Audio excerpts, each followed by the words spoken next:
This is a crowd podcast. The official sponsor of this episode is The Swindler, Joss Swindles.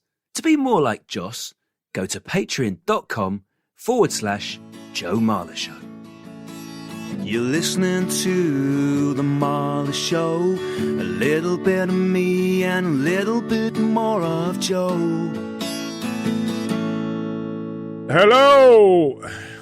Hello. Hello. Hello. Hello. Hello. Hello. Hello, my friend. Hello, my friend. Hello, no, it's hello, my babe. Hello, my babe. Hello, my babe. Do you know who that is, Tom? I haven't got a clue what you're doing. That is the start of Hello, My Baby by Ladysmith, Black Mambazo. I feel like I should know that. Bands. Yeah. Hello, my babe. Hello, my babe. Hello, my babe. There is more to it, but anyway. Hello, and welcome to our show. Sorry about that nonsense start, but I tell you what was good was our committee meeting the other night. Did you enjoy that, wasn't it Tom? nice, Joe? I really enjoyed it. You know, we got to meet all these people who had just been names and bad nicknames that Steve has made up until this point. How many names can you remember from the committee meeting? All of them. Without looking at any sheets or any emails. Eyebrows. Promise me you're not going to look. I can remember all of them. Should we get No way. What? Right, okay. I need 4 from you. Okay. Matt, Zimmerman, Good. Rollerball Dyson, Good. and Half Pint. Really good. But I don't think we ever got Half Pint's actual name. Let's ask Steve. Steve, what was Half Pint's actual name? Julie. Julie. Me Julie. Dabba dabba dabba dabba me Julie. Isn't that Ali G song? It's a great song. And do you know what? It's such an effective song that every time I ever meet anyone called Julie, that song's in my head. Julie, mama, Julie. What about when you meet a Judy? Do you do the same? Me Judy, dabba dabba dibby dabba da Judy. Who else is there? Rudy.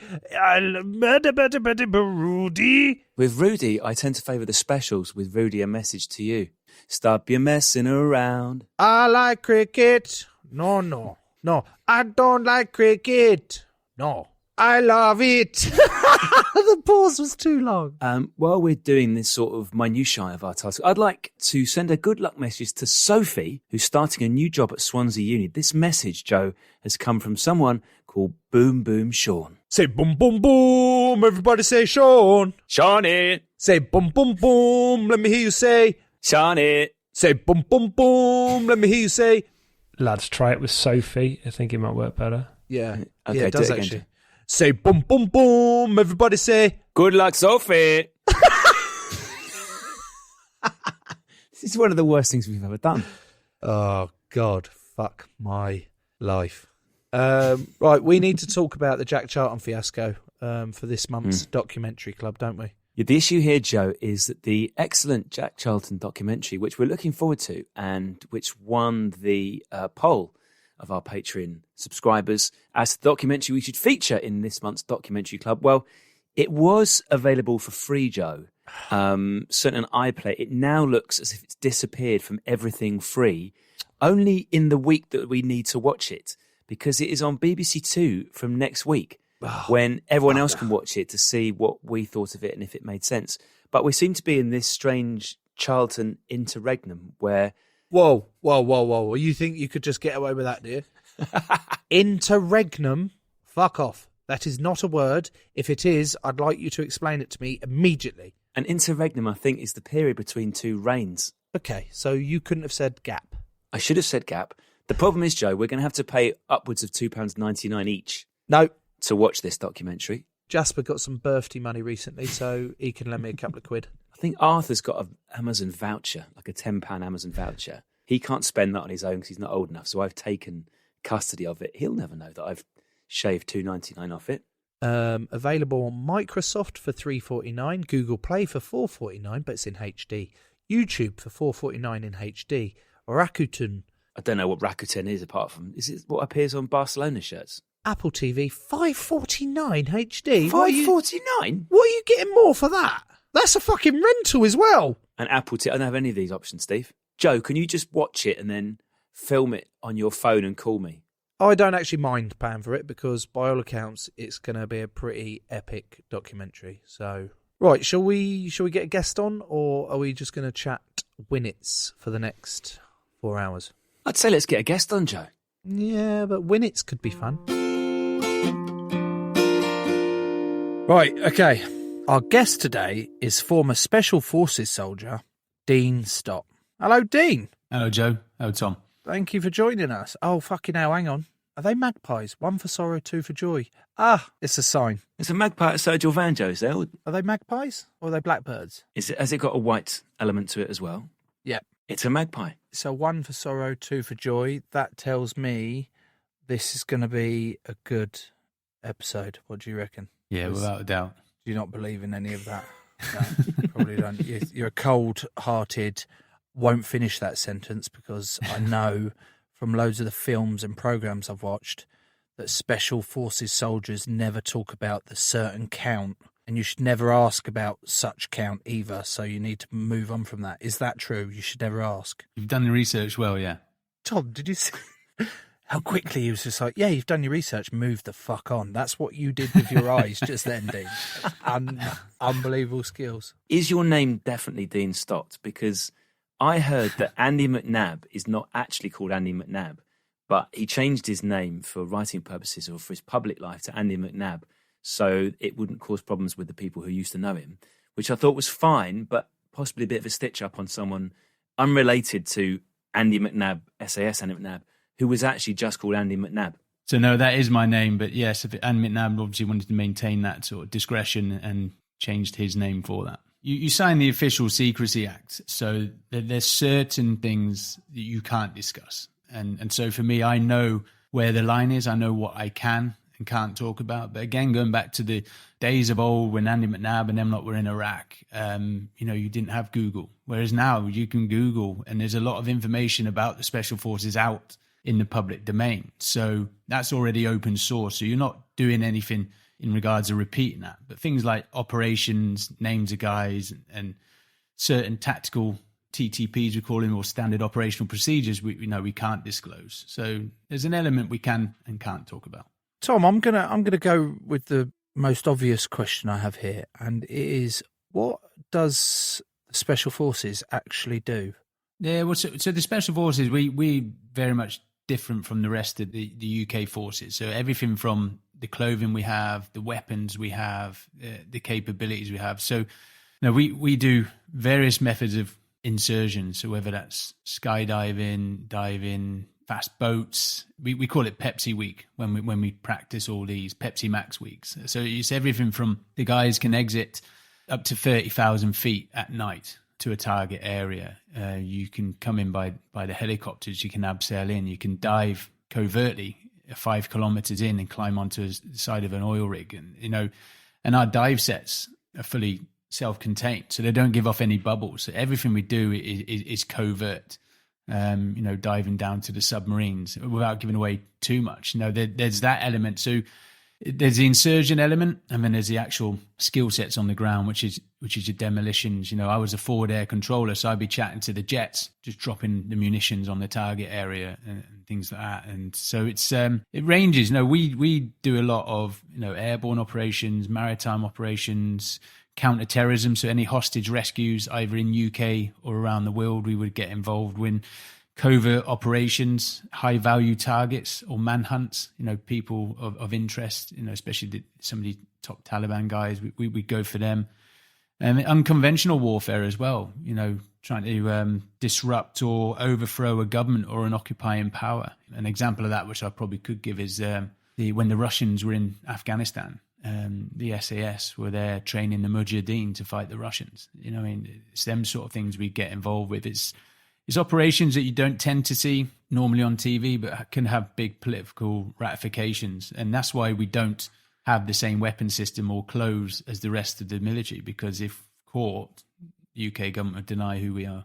So the Mujahideen is real, is it? Yeah, Mujahideen is real. And obviously, when the Russians came in and fought in Afghanistan, the UK Special Forces would help fight them. So with the surface-to-air missiles to take out their Hind helicopters. And then fast forward a couple of decades later, 3 decades later, and we're fighting the same enemy. So they're the sort of things we get involved with, if we need to assist. I'm almost certain the last time I heard the Mujahideen was on Four Lions. I thought it was made up. Have you seen Four Lions? Have either of you seen Four Lions? Yeah, I love Four Lions. Oh, my God. The 12 bottles of bleach scene. Oh, fuck me dead. I put on my IRA voice. What do you mean you put on your IRA voice? Oh, I put on my female voice. Oh, you've got a fucking beard. You know, just covered it up. Oh, made me die. Sorry. Go ahead.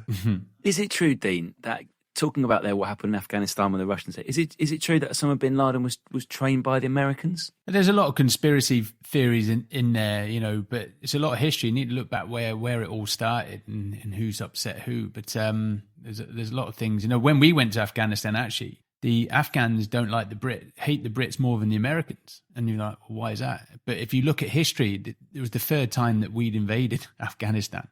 So the British history, the British Empire sometimes gets us into trouble. I remember when I left the military, I had my own security company, and we had trained the Kurdish special forces out in Kurdistan, and the general came in on the opening address, and I had the team sat in the front, and all his students were behind me, and he gave us a bit of history on Kurdistan, and he talked about how the Brits came in whatever year and split it between 4 countries: Iran, Iraq, Turkey, and Syria. I was like, here we go, we're picking up the pieces again. But so we have a longer military history. Let's say, Dean, that Joe has been asked to volunteer on the basis of his ceaseless bravery on the rugby pitch, and I've been asked to volunteer because there's been some dreadful mix-up. On our first day of the selection process, what happens? So selection process tests you on everything: the physical, the mental, puts you in situations, high octane environments to see what decision making you're going to do. But from day one, the first 4 weeks is actually all physical. You start in Wales in the Brecon Beacons, and in about 200 you sat there on the parade square. Your name gets called out, you get put onto a wagon, and then you're at the start point. Then the instructor will give you a coordinate which you put on the map, and then you have to run to the next checkpoint. And you've got weights on your back between 50 and 70 pounds of weight. And then when you get to the next checkpoint, they'll just tell you the next one. You just keep doing this. And it ranges between about 25 and 30 kilometers a day you're doing for the first 3 weeks. And the final week is test week. And if you don't hit the times, you get 1 red card. The second one, you're gone. And then on the last day, we do 40 kilometers in the day. You then have 4 hours rest, and then you do 40 miles in 20 hours with £70 minus your kit. I'm not doing it. Tom, you've just given an example of, us going through that selection. I'm not fucking lasting 5 minutes, mate. I've done a couple of army days here and there for team building, and I remember vividly one down in Exmouth. Is it Exmouth? Yeah, Livingston. Livingston, that was it, yeah. There was 2 incidents that really stick out to me. Was the swimming pool incident. Oh, God, this is bad. The swimming pool incident where... So I can't swim very well. I can swim to survive, sort of, although I've never been put in that position to survive yet. But we had to keep getting in and out of the water really quick as part of this. So we got up at like 6 o'clock in the morning, and they're doing lengths, and then all of a sudden they were like, right, you've got to get to the sides. But bear in mind, around this swimming pool, it's like all different depths.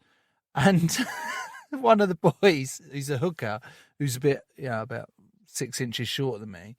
So we're having to jump in and getting out, jump in, get out, jump in and get out. Every time he jumped in, he'd be at least 15 to 20 seconds longer to everyone, trying to then get back up and get it, because it was a bit deeper for him. But I'd say after about 10 times of doing that, I was close to throwing up. And luckily, I say this in the nicest way possible, one of the lads started having a bit of a fit. Turns out he was epileptic, and jumping in and out of swimming pools really quick isn't good for you. So fortunately for us, that means the session was stopped. And then the second session that sticks out is having to move this makeshift cannon from one end of the field to the other. And I was like, well, that's a piece of piss. We've got all different metal boxes full of rounds or whatever it is and stuff like that. And there's round bits to make that bit and that bit.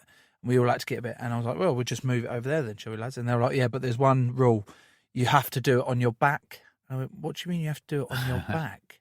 We all had to shimmy across this field whilst dragging these things either side. I was dying. Yeah.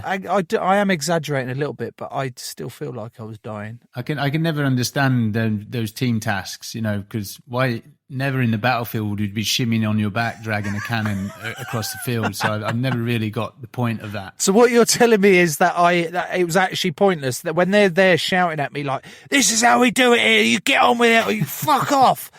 You're now telling me that that's complete bollocks. They definitely wouldn't, in the middle of Iraq, decide to move that cannon, dismantle it all from one side of the field, and then go and build it over the other line on their backs to do it. Yeah, some of those exercises are strained. I think it's almost getting you comfortable with being uncomfortable, and that's what the military are quite good. They put in the worst case scenarios, and if you can cope within those scenarios, then anything better is a bonus. That's how I see it. There seems to be, Dean, when you watch the TV shows, which I'm guess are a sort of sanitised approximation of what really goes on, there seems to be a lot of shouting. There's many reasons why I couldn't do it, but I think the shouting, like if I'd done 2 or 3 of those days you just described, I'm going to be knackered. I'm generally not very good when I'm tired. I think if someone started shouting at me as well, I just think I'd lose my rag in a very unprofessional way. Oh, for fuck's sake, all right. Just tell me, don't shout at me. I think the TV shows, I know which show you're on about, because I was originally asked to be the chief instructor and I turned that down. Yeah, I turned that down. I got Ant and Foxy on the show and I stepped away because I wanted to keep my integrity within the group, and doing TV, a bit like Andy McNabb thing, you don't really do it. But there's a fine line between authenticity and entertainment with TV. The screaming and shouting, that doesn't actually happen on Special Forces selection. So our selection process, actually the instructors hardly have any sort of dialogue with you. The first 4 weeks when you run around the mountains, they don't even know your name, you're a number. And then you go for a month of that, and then they're like, right, selection starts now. But if they need to shout it, it means you're not doing something right, or you're not listening. So on selection, you need to be able to disseminate information quite quickly. Yes, they may remind you or say it again, but they don't need to shout, because the selection is that hard anyway that they don't need to put any added pressure on you. So yeah, what you see on TV is very, very different from reality in the Special Forces. That pleases me. You're saying that it's actually easier in real life than the We just treat you like adults, and that's the thing. It's very much more grown up. You shouldn't really get shouted at all the time unless you're obviously a poor soldier. Talk to us about some of the places that you've served, Dean. Where are the most dangerous places that you've been involved with? The most dangerous ones are in the Middle East. Your Afghanistans and Iraqs, whilst in the military. I was fortunate to go to the Balkans as well, which at the time was Bosnia and Kosovo. But your Afghan and Iraq, they were the most dangerous ones. And then when I left the military, I found myself working in likes of Somalia, Yemen, Libya, and places like that. So I have my time in the military, and then obviously my time in the private security sector. Just where there was trouble, we were always there. What makes the Middle East so dangerous? We tend to find with most of these countries, where there's oil, there's trouble. It needs to be obviously some sort of resources as well. And the Middle East as well. I think the Western world, we don't really understand their cultures as well, and that's one thing we really do in the Special Forces. Because what you see on TV and everything else is the offensive action. It's the sexy stuff, jumping out of planes and blowing down walls and things like that, and the red laser dots going everywhere. That's 25% of what we do, which we're very good at. But that's almost like the last resort. But 50% of what we do is support and influence. It's hearts and minds. It's getting embedded with the locals, understanding in the politics, the demographics, and the tribal influences. And when you really get down to it, it's very confusing. And I think some states, some militaries, they just don't understand that. It's understanding what the locals want and what they want at the other end. Joe, I don't know what you're thinking here, but I'm really enjoying talking to you, Dean, and you seem very calm. Yeah, but I'm just not having it. I'm not having it. No, I'm just thinking there's another Dean somewhere. This is he's you know what he's doing? He's luring us. He's got that look about him. I can tell. I can see it in his eyes. He's got this. I'm happy-go-lucky. I'm calm. I'm controlled. And next minute, he's just fucking snapped your neck. But I think that's where the Special Forces is. We talk about that offensive action. You can bring it up and bring it down, and we have that in our arsenal. But that's we are very calm and collective. On our selection process, we have a thing called SEER, Survival, Evasion, Resistance, Extraction. So it's interrogation. So I've been interrogated. So, the these podcasts are quite easy. I just keep calm and collected. Oh, But they okay. Okay. But they actually tell you, they tell you when you're on interrogation processes, you can't show any sort of emotion. You can't show anger. You can't show fear and things like that. So it's something we're used to, because obviously if they sense any sort of fear or anger, they'll probe it. They'll probe it. A different probe. if I was in charge of, did you say the interrogation I was just about to say the torture process. I've accelerated that fast. I'd probably probe early on as a way of getting someone to talk. So that goes on, that interrogation process. What, as all the sort of stereotypes that you always see in films and series actually go on, like getting waterboarded, getting hung upside down for hours, getting electrocuted or stuff like that, or is that just all dramatized? Again, some of it dramatized, but it depends on the enemies. We're fighting enemy. Going back to your quote about Andy McNabb and how things have changed and evolved from then. Days of old, when they got interrogated on their selection process, we had the Geneva Convention, and it was name, rank, number, blood group, religion, date of birth, and that's the only 5 things you would ever say. Obviously, the enemy's different now, and it's like, well, we'll just kill you. So you need to stay alive as long as possible.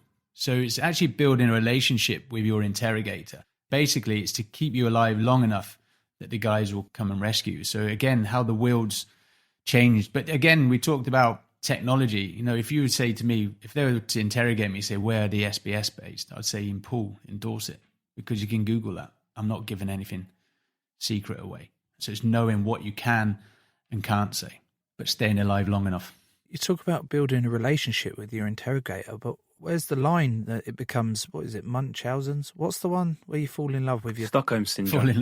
Stockholm Syndrome, what happened? There must be a fine line between actually falling in love with your interrogator. Has that ever happened? I've never fallen in love with any of my interrogators, luckily. Probably I wouldn't be attracted to them. We've probably got beards like you, Joe. So hey, I'm a niche market, all right? Yeah. Very, very niche. For you to interrogate, to let them know that you are a human being, it's trying to humanize you as well, rather than think you're an enemy, and that's where you start building that relationship. Because if you start doing that, they may let their guard down as well, and you may see opportunities to get out. Dean, could you do a verbal interrogation of Joe for us? Ooh. You put me on the spot now. Yeah. Hey, you won't get shit from me, Dean. So we've already established that he gets angry quite quick. So it's do I, or is that a double bluff? Yeah. But again, they may talk about your family. They may say things about, and it's then if they see a weakness, then they'll start probing on that. Because this is why obviously your anonymity needs to be kept secret, because nowadays they can find where you live, and again there's all little tricks that they do. They say, well, look, here's a video of your family or things like that, and just playing mind games with you. And also, if you're in a team, they'll be like, well, we've spoken to your guys. They've told us everything. Why aren't you telling us? Even to the point when they hand you a pen, you don't grab a pen like that as if you're going to write, because you don't know what video cameras are. They could edit it, that this guy's signed there. So no. There's tricks that you grab the pen but at arm length, so they couldn't even edit it to look like that you're signing something. And bits of paper, they may say, read from the bit of paper in front of you, which is a reasonable request. So you would do, but you check the back of the paper to make sure it doesn't say, no, we were guilty of bombing innocent people. There's all these little things that they're going to try and do. I think the only time I sort of gave away any emotion on mine was when I was playing cards with the interrogator, and then if I won, I got some jelly beans. Sounds quite nice, this interrogation. Yeah, this is really good. There was no probing whatsoever. No, there's no probing. But he then took my boots off. Okay, here we go. And then started cleaning my feet with a wet wipe. Was this definitely an interrogation? Yeah. But I showed some emotion then. It was like I think I clenched my fist and I pulled a face like that. What the? You stay the fuck away from my feet. Yeah, exactly. So, although that is pleasant, so you can carry on for now. It is, and then the next interrogator will come in, and then it'll be a bit more harsh. They do the good cop, the bad cop. They put you through the process. But what it is you're tired, you're fatigued. And so when you are then getting interrogated, you're at your weakest. And then anytime you're not getting interrogated, you're in stress positions. So maybe, your hands behind your head, your legs crossed, very uncomfortable positions to be in. And as soon as you move, they'll just, even if you bring your elbows slightly in, they'll just put a little finger in the back and just open it up. So all that has been going on before you then get interrogated as well. So when you go in there, you've still got to remain alert. So with your England team, who's standing firm and who's snitching? Let's start with who's not going to snitch.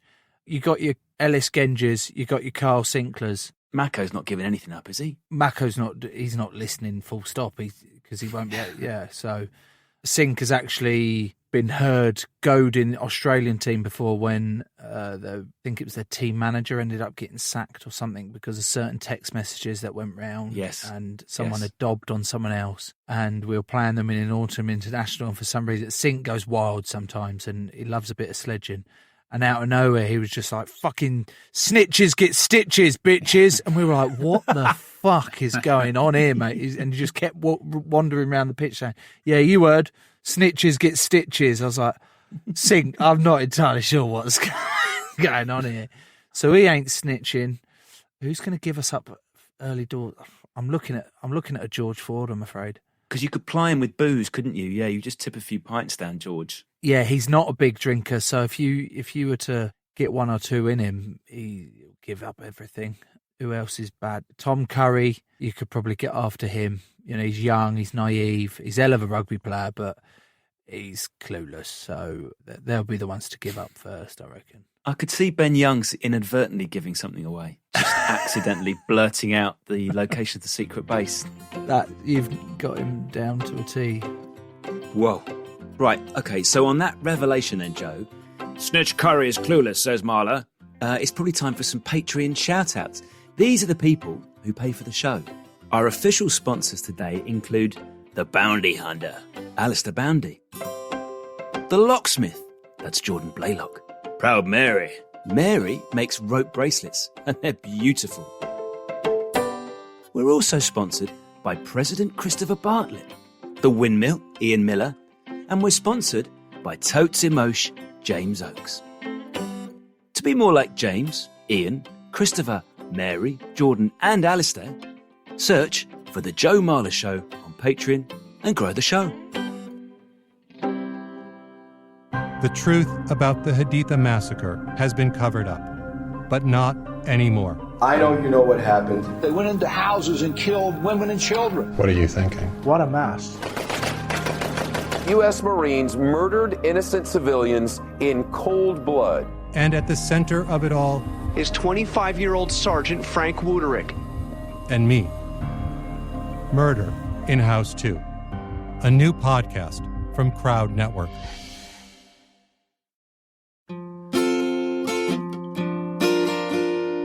Those were the advertisements, and this is Joe Marler. And Joe Marler, I believe it is your question. Go. How close have you come, Dean, to being killed? Have you ever come close to death out on an insurgent? Did you say incision or insurgent? Insurgents, yeah. For me, I think every time we step off the helicopter, even when we're training, that's one thing with Special Forces. Every time we train, it's live firing. So everything we do is live bullets. So we train for real because there's no point in shouting bang, bang because you don't have the same effect. But when you're using live ammunition, you're then switched on and alert. But everything from parachuting, I've had a couple of malfunctions, parachuting, diving, there's been diving incidents. But operational wise, I get the question, what was the scariest moment for you? And on one of my tours in Afghan, we used to dress up as locals and we had to go out and pick up agents. So I would be there with a turban, big beard. I'd have an Afghani next to me. I'd be driving the vehicle. And we used to go into, the local city, Kandahar it was. And we have a free vehicle process. I would drive past the person first to make sure he was there. Second vehicle would pick him up. Third vehicle would make sure that there's no anti-surveillance, any surveillance teams following us. So this was a normal procedure. But every time you used to go into Kandahar, there's no point in planning a route because every time you went in there, they'd always do roadblocks. So you just had to try and get to that position. But this day that I was driving in, there was a roadblock, so I had to turn right. I went down this narrow alleyway, but it's a market street. There's people walking down there. There's stalls either side, but it was bumper to bumper with traffic. And I could see people pointing at the vehicle.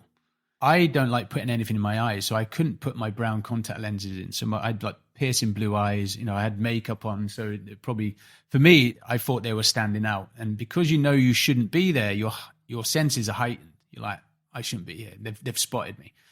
So I looked over to my Afghan partner and I said, I think we've been compromised. And he sort of agreed. So the actual procedure for this is for me to grab from underneath my seat a submachine gun, a snub-nose machine gun, and I empty 30 bullets into the windscreen to give myself some time or give myself some space. I then grab the weapon, which is by my door, go to the boot of the vehicle, and there's an RPG, like a rocket-propelled grenade. And then you blow the vehicle up because you don't want them having the vehicle because it's got all the sensitive communication scripts. So that's the procedure. So in my head, I'm running through that. Are you happy? Yeah, I'm happy. As I go to do it, we're slowly nudging forward with the traffic, and still people are tapping on the window, pointing, and I'm like, I'm going to be all over CNN tonight in an orange boiler suit. So as I did that, I went to grab the weapon, but luckily the second vehicle had just come round the corner. And my friend came over the net and he's like, stop. He said, your turban's caught in the door. So when I got in the vehicle, my turban was hanging out the door. So I use that a lot and how you can misread a situation in the fact that actually I thought everyone was a threat when actually everyone was being very kind and letting me know that my turban was caught in the door and how things could have easily gone wrong. So there was no explosions, no shooting. But for me, I was flapping a bit. Yeah. I read this quote from you, Dean, saying anticipation is worse than participation. And that sort of makes sense to me, but I almost want to ask you about the aftermath rather than what happens before. Let's say you've been in a situation like the one you've just described. There must be phenomenal amounts of adrenaline and stress hormone and endorphin racing through you. So how long is the tail, the emotional and the mental and the physical tail, after you've been involved in something? So going in, you need to get into the right mindset. When we used to go in on the helos, so we had the Chinooks, the double twin props, no windows in there as well. And you need to get in. Just before you carry on with that, Dean, you just said Chinook. Yeah. Is that the helicopter? That's the helicopter, yeah, with the twin. I've always thought it was a Chinook. Yeah, Chinook. Yeah. No, I need it clearing up. My wife thinks it's a Chinook. We'll go Chinook. It's spelled Chinook. Yeah. We'll go Chinook. Good. Oh, that's 1-0 me then. Fuck you, Daisy. Any RAF listeners will probably be shouting at me like, no, it's a Chinook. But yeah, we used to call that as a lifter. And when we're going in, before you'd even gone on a lifter, you know what the operation is, you know what the plan is. And so you're going through it on your head. But we used to have the little iPods. So you'd be listening to like AC/DC, Thunderstruck, Metallica, Enter the Sandman, getting into that zone. But then when you come out, you need to sort of, as you touched on, you need to temper it. So you'd be listening to Enya or something on the way back. No, you've got a chill out mix. If you stick it on 07 and air. You would have a chill out Joni mix. Mitchell. Yeah. I looked at love on both sides now. Sorry. Because you need to come down. But one thing we do though, which I thought was great in the Special Forces, we're not because we're the best in the world, because we've got the best caliber of guys and the best training. It's because we're always learning, we're always evolving and changing. The enemy are changing their tactics, and we need to change ours. So one thing we used to do is called a hot debrief. As soon as it was wheels down, the helicopter landed, before we go clean our weapons, get showered, was what worked, and if we were going to do that again, what would we do differently? So we're always learning and evolving from that. But the anticipation worse than participation. I was an instructor at Lympstone, actually, where Joe mentioned, down in Exmouth on the commando course, and you used to see young students, especially when we're going through the water tunnels. Not everyone likes being in the water and things like that. And I used to say to them, look, don't think about it too much. You can overthink things and start over analyzing things. Just go do it, and then actually on reflection, when you look back, it's actually, that wasn't that bad either. So that's where that sort of quote comes in. No, it is that bad. When someone's when you're trying to get through a sheep dip, is it the sheep, like that tunnel that they put? Yeah, mate, that is some of the scariest shit I've ever done. And you've got to rely on your teammate member to be able to pull you through it, because it's too long for you to get through on your own, too narrow. And someone's got to push you through it, and then you've got to rely on someone to pull you through it. I'm not fucking doing that again. And so when you say it's not as bad as it is, I was like, it is. It's exactly as bad as I thought it was going to be. That's that anticipation worse than participation. Afterwards you speak to them like, it wasn't actually that bad. You're not in the Special Forces anymore, and there was an accident that you're involved in that contributed to that. Talk us through that. Yeah, so I was going back out to Afghan again on another tour, and we're doing pre-deployment training. So we go out to Oman and do all our training there and stuff like that. And so the new lads that just joined the squadron, just finished selection, they had to go do their hey-ho, high altitude, high opening jump, parachute jumping in. So Sergeant Major's like, well, look, rest of the lads, do some fun jumps. I enjoy parachuting, but in the military, there's no such thing as a fun jump. So we were exiting the aircraft. You exit the aircraft at 15,000 feet. Unlike skydiving where you're clear aligned, you're still attached to the aircraft. And when you jump out the aircraft, the parachute will open as close to 15,000 feet. And then you travel up to 30 minutes in the air, 50 kilometers to your target area. So you're basically navigating through the sky to where you want to be. So we'd done numerous of these jumps. I think it was the fourth jump of the day or something. And I exited the aircraft as I did before. But this time my leg got caught in the line above my head. So first of all, I was trying to clear my leg in time before the parachute opened and pulled my leg completely off. I couldn't clear it in time. Parachute opened, it pulled my leg up over my head and to the right. Thankfully, my foot did clear and wasn't ripped off completely. Otherwise, I would have bled out and wouldn't be having this conversation. But my first concern was, how was I going to land this? I was drifting in and out of consciousness because you're at the limits of oxygen at 15,000 feet. I was vomiting because of the pain, and no one in the team was aware there was a situation. We had comms, but I wasn't just going to come up on the net and say, I've got a sore leg. I'll deal with that when I landed. And so I landed it one-legged. It was a perfect landing, but unfortunately the damage sustained. I tore my ACL, my MCL, my lateral meniscus in the knee, my hamstring, my calf, and my quad. Oh, just a small one then, yeah. Yeah, just a small one. I understand, obviously, rugby players tear ACLs and can continue, but... Fucking, they don't tear them when they're 15,000 feet in the air. And I've never seen an ACL go when the leg's been above their heads and to the right. Oh, my God, it's awful. Yeah, so unfortunately, after 16 years, that was the end of my military career. So then you've gone into private security, Dean. Right? Is this, in a way, because I guess you get relatively well remunerated for a reason, is it actually more dangerous than the special forces? It depends what you do. Without sounding like Liam Neeson, people with our skill sets, the natural progression is the private security industry. So when I left, my wife was 8 months pregnant. So, I just needed to get work. A lot of my friends had security companies who were dealing with piracy on the east coast of Somalia, but I was trying to find a niche myself. And within 48 hours, I was in Libya during the Arab Spring in Benghazi. And I soon understood that Libyans didn't want it being another Afghan or Iraq, once Gaddafi had fallen.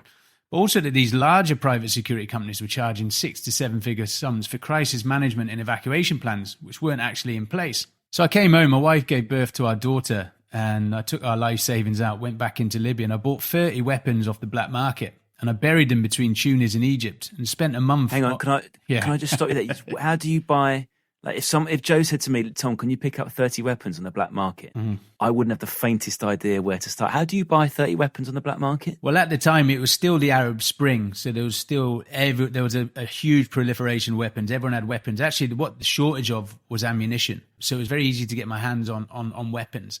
And I just buried them between Tunis and Egypt. Buried some communications kit and money, and I just spent a month on my own, writing my own evacuation plans, should we need them. We lived in Aberdeen at the time, which is an oil and gas capital of Europe, so I had exposure to the oil companies, and I sold my evacuation plan and just left it on that. The security industry is very diverse. When you tell people in the security industry, I think a lot of them think you're a doorman from Club Tropicana, when in fact, it's surveillance, it's closed protection, it's coaching or mentoring. Each time I got a phone call, it was a different job. So you may take the UAE Royal Family Super Yacht from Barcelona to the Maldives. The next one you could be in Somalia, helping an NGO. But the evacuation plans, I sat on them. And then in 2012, I just finished the London Olympics and I was in Benghazi when the American ambassador got killed. I think they made a film called 13 Hours. It's quite a popular film. So I was there that evening and I got 8 German engineers safely through safe houses that I had in the desert back to Tripoli. 2 years later, I was in Brazil covering the World Cup. It was now the Tripoli War, a civil war between the militias and the government. And my name got put forward. I got a phone call from the Canadian embassy saying, your name keeps coming up. You're the guy we need to speak to. And said, look, we're stuck in Tripoli. Can you assist us? So they had their own close protection teams with the Canadians who were looking after the principals. But I came in and I single-handedly, evacuated the Canadian embassy, 18 military and 4 diplomats from Libya to Tunis. But going back to the support and influence, I didn't need to touch any of my weapons. It was actually understanding the tribal influences, the demographics and the politics. So I went out and spoke to the tribal elders and told them of our intentions, told them that we were no threat. And it was all about respect and communication. So it sounds very sexy in Hollywood, but that was the success of that. So the answer to your question, I have done more sensitive work being a private contractor than I had when I was in. So these weapons are still there? They're still there, yeah. They're still caged. So you sort of, hang on, so they're between where and where? Between Tunis and Egypt, yeah. We leave Tunis, how far are we going? Straight on? Is there a left at the lights? Or? Well, you've got the coastal road from Tunis, which is 100 kilometres to Tripoli. So there's a couple between there. You then have Tripoli to Misrata, Benghazi. But for me, my thought process with this was that we could drive in across the border with no weapons, with no threat as well. And then if we needed them, they were accessible. But so they're very close to safe houses that I have there. Safe houses? Yeah, they're real things, yeah. Does that belong to someone and you just drop in every now and then, or is it just deserted until you're there to use it? No, it's occupied. You obviously have a relationship with the owners and things like that, because obviously if you need to utilize them, they tend to be, especially in Libya, there's houses don't have neighbors. It's not like UK where you have your neighbor who looks over your fence. They're like big compound walls. So it needs to be big enough that the vehicles can go in, and we can cover them from air as well, if you've got any sort of air assets, and be able to support whoever's in there with food and water and things like that, and communications.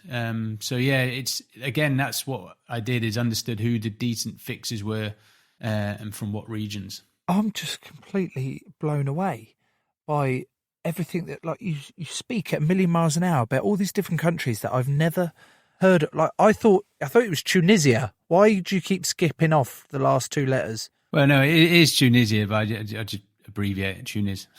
Oh, good. I thought it was. Is it?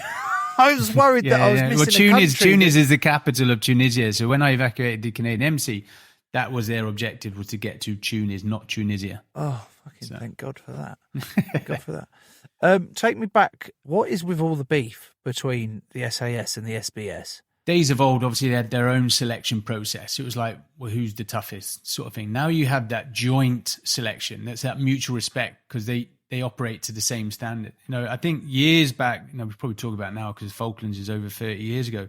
But during the Falklands, the SAS were working independently from the SPS. And there was an incident of blue on blue, friendly forces firing on friendly forces. And one of the SBS guys got killed by an SAS patrol. So there was that history anyway. But since then, as we said, we now work together. So the relationships are very tight. I always get the question, what's the difference between the SAS and the SBS? And I say, well, SAS is surprisingly average soldier, SBS slightly better soldier, and just leave it at that. It feels, Joe, like they should have some sort of annual SAS v SBS table tennis tournament, some sort of safe way of getting rid of all that competition. Yeah, well, you actually say that. We're not allowed, because we have injuries and deaths and guys retiring, you can't afford to play sport, because if you get injured, that just adds to the number. However, there's dispensation for one rugby match a year, the SAS versus the SBS. That's quite tough. We've somehow got to get some tickets to that when we can, Tom. Me and you, we're going to have to secretly, we're going to dive. We're going to get Dean to teach us to dive, as in the water, not out of planes. I'm not doing planes, mate. I don't like heights. In fact, I'm not doing the diving bit. I can't swim. You have to swim to be able to do scuba diving. Yeah, well, you do. Well, in the engineers, there are divers who need to be, negatively buoyant at the bottom. You'd probably be good for that, doing some engineering tasks. But yeah, hang on, what's negatively buoyant? You mean sink? Yeah. Well, I've never fucking heard that before.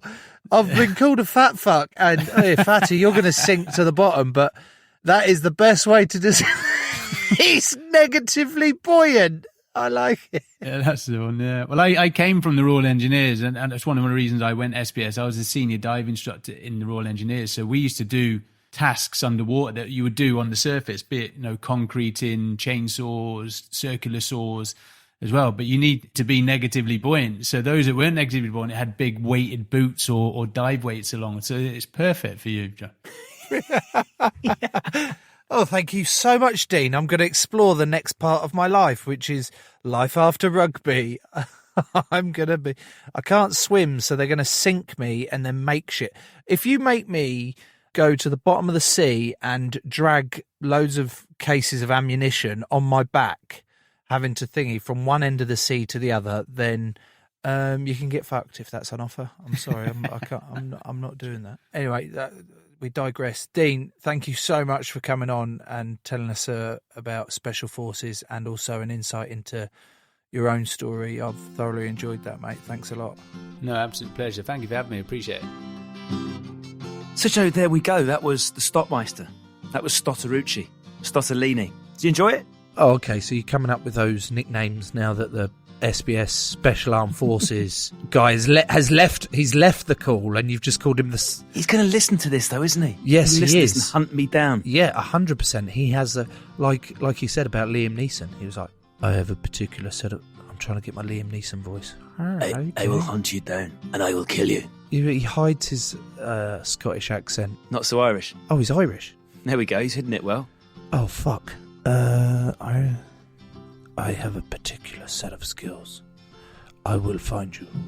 I will hunt you down, and when I do, I'll kill you. You've made my one Scottish. Yeah, you sound like Robert the Bruce when he Judases William Wallace. Hey, Dad, what you made me do? I never wanted to do it. Longshanks, fuck Longshanks. He was a fucking bastard. Did you feel, Joe, that you learnt some stuff there that you didn't know before? Because I did. I felt like I got mugged off by the blokes down at Lympstone that put me through my paces, and the rest of the squad. I definitely got mugged off, and I feel like during that trip, Courtney Laws was in my team on the end day where we had to do like a 5k run carrying a stretcher, and he gave up after about 500 metres and got in the back of this truck that was following us, and we were like, what are you doing? He was like, mate, I got blisters. I was like, pardon? And he just watched us struggle for and it makes me think that I should have just told the people that were screaming at me to go faster to get fucked and just jumped in the back of the van with Courtney.